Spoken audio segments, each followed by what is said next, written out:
In this video, we'll be reviewing a Pininfarina-designed two-door Roadster with a mid-mounted, high-revving, naturally aspirated engine which is mated to what many consider to be one of the best manual gearboxes ever fitted to a production car. A Ferrari, you say?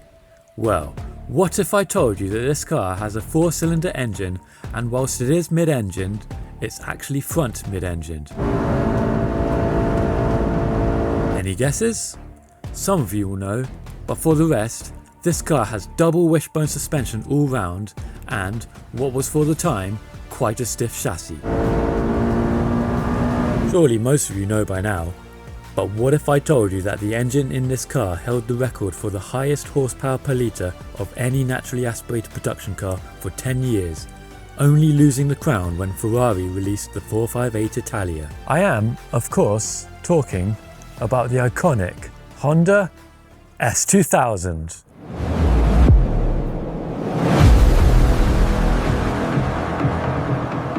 This isn't just any S2000 though, this is my S2000. I've owned this car for over 11 years, learning about it, preparing for this moment. What you're about to witness will be one of, if not the, most comprehensive reviews you've ever seen of a Honda S2000. Here's what's coming up. Well, you've really got to make use of this thing, the gearbox. Let's take a quick look around. Here's what the front 3/4 looks like. Ignore that bit. Here's what the rear 3/4 looks like. Ignore that bit. Here's what the side profile looks like. Ignore that bit. Here's what the rear looks like. Get used to this view. The S2000 was facelifted in late 2003. This is a 2005 model facelift AP1. We never got the AP2 in the UK, but really it's just a 2.2 litre engine we didn't get. All the other changes we did get. For example, the revised rear upper wishbone, which reduced diving under braking, which reduced weight transfer over the front, which reduced the chance of lift-off oversteer. Oh, the 2.2 also got different gear ratios because of the lowered red line. We obviously didn't get those. It has 17-inch wheels with 245/40 on the rear and 215/45 on the front.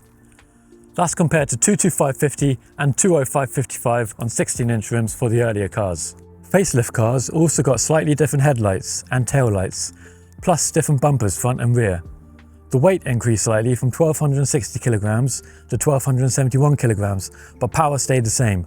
So they both have that record-breaking 118.5 brake horsepower per litre, or the headline figure 120 horsepower per litre. However, the Japanese market version got even more power thanks to an increased compression ratio of 11.7:1 versus 11:1 that the rest of the world had. So it actually had 125 horsepower per litre thanks to the spicier fuel they have in Japan, higher octane. Inside, the center console and dash got updated. Oh look, a manual gearbox. Only for intellectuals then. My IQ is rising just by looking at it. Well, that might be something else. Overall then, the facelift cars look better, drive better, and just are better. Best Motoring International, shout out Kaiichi Tsuchiya, even tested the pre and post facelift cars when they first came out by swapping the wheels around between the models to see if it's the larger tyres that made them faster. It wasn't. In all instances, the facelift cars were faster around their test track. Speaking of driving better, let's take a look under the bonnet. Check out how far back the engine is. This is a true front mid-engined car. Also, look at the plating around the strut tower to strengthen it. Porsche could take some notes from Honda. If you don't know what I'm talking about, search up GT4 cracked strut towers. Just saying. You may have noticed the adjustable shocks. That's because this car isn't totally standard. It has a stage 5 handling upgrade. I installed the parts in 5 stages. It also has a stage 3 power upgrade. The catback came first, then a lightweight flywheel, and then more recently, the catalytic converter became rattly, so I've got a high flow cat. So in total, this is a Stage 8 car. I've never seen a Stage 8 car anywhere on the internet before, so this is actually a world first. Let's take a look at the interior, because it's very focused around the driver. As you can see, all the controls are within easy reach without having to remove your hands from the steering wheel. Very thoughtful. What's also thoughtful is the colour of the dash. There's no blue. Why is there no blue?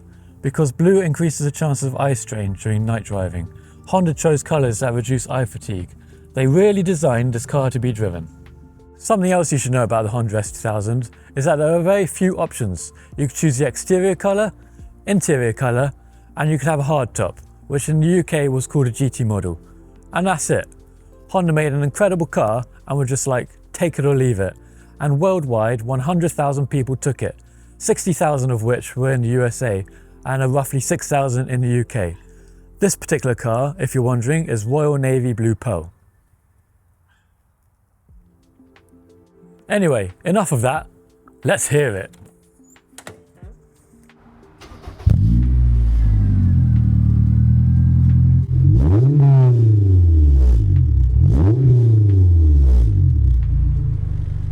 We'll head to Farmer John's private country roads, where you'll rejoin us to learn about how the S2000 drives.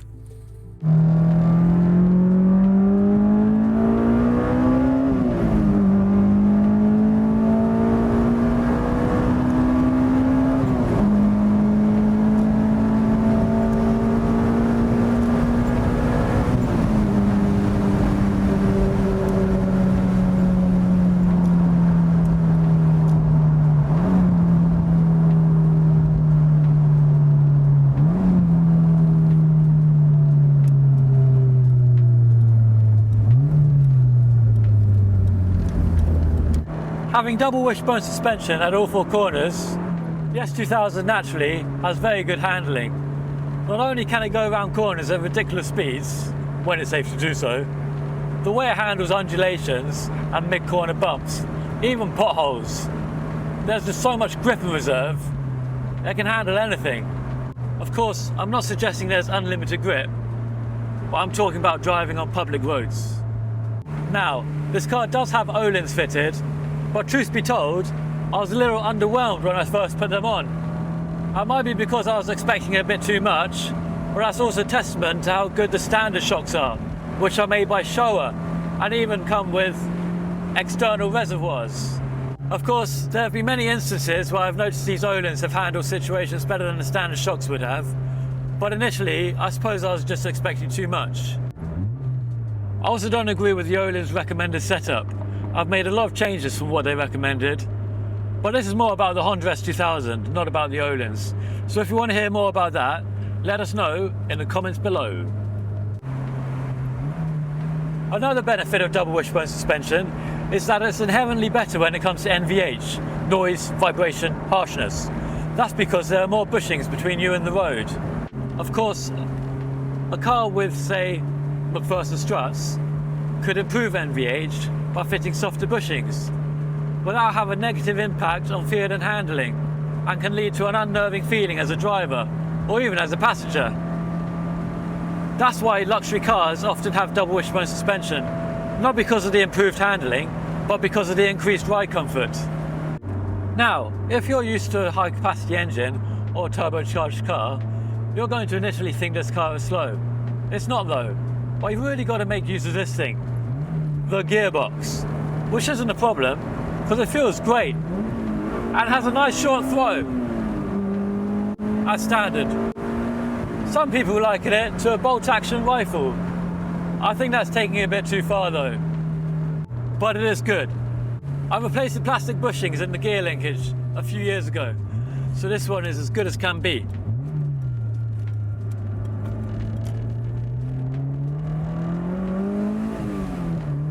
You have to remember that this car revs to 9,000 RPM. Maximum torque is at 7,600 and maximum power is at 8,300. In a normal car, if you rev it to 5,000 RPM, you're thrashing it. In this car, you haven't even hit VTEC. VTEC kicks in at 6,000 RPM. Woo! What's VTEC, you ask? Well, is Honda's way of switching between two camshaft profiles, one for low RPM and one for high RPM. If you have a high lift cam, then at low RPM, the car will be very lumpy and not easy to drive. Conversely, if you have a low lift camshaft, then at high RPM, it simply won't allow enough air into the engine for it to produce power. So, Honda came up with this ingenious solution to have both in one engine. At 6,000 RPM, the high lift cam profile is engaged and you can literally hear and feel it. You get an instant boost of power that takes you all the way to 9,000 RPM.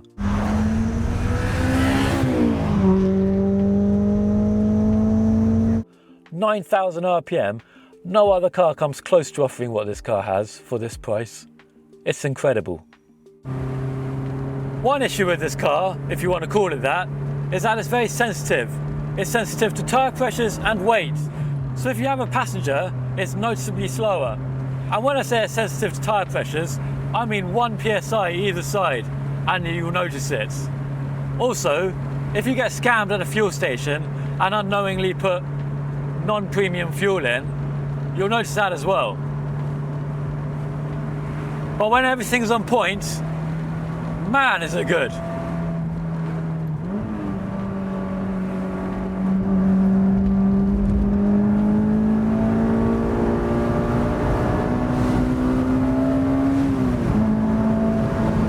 Now, you might ask, if it's so good, why have I modified it so much? Well, maybe you should stop asking questions. I'm just kidding. All I've done is made it more suited to me. In some ways, it's worse, but in the ways that matter to me, it's better. I've just changed where the compromises are. Also, I owned this car for 8 years before changing anything to do with the suspension, and I enjoyed every drive like it was my first. But now, it's just Dave spec, or a Honda S2000 Type D, for Dave, obviously.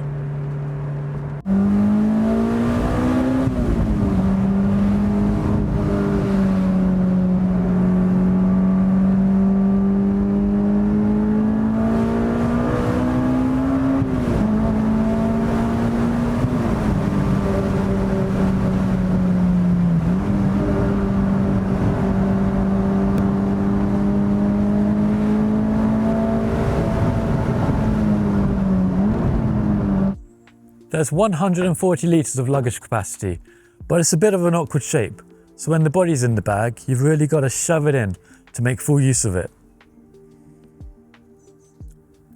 There's no glove box, but you do get a little cubby hole between the seats, large enough for various items, and you get a secret compartment, which is quite large. Plus, you get this, which you can't fit much in. And if you're looking for the radio, it's actually behind the secret door. Oh, so there you go. It's 20 years old, you've got to give it a break. There you go. Thanks for making it this far. I hope you enjoyed this review of my Honda S2000. Please subscribe to the channel, like this video, and if there's anything else you want to know, comment down below. In fact, if you want to know about all the changes I've made, I can make a video about that because, like I said, I did it in multiple stages, so I know how each alteration changed how the car felt. So that might be interesting. And for now, I will leave you with a view of Devil's Dyke.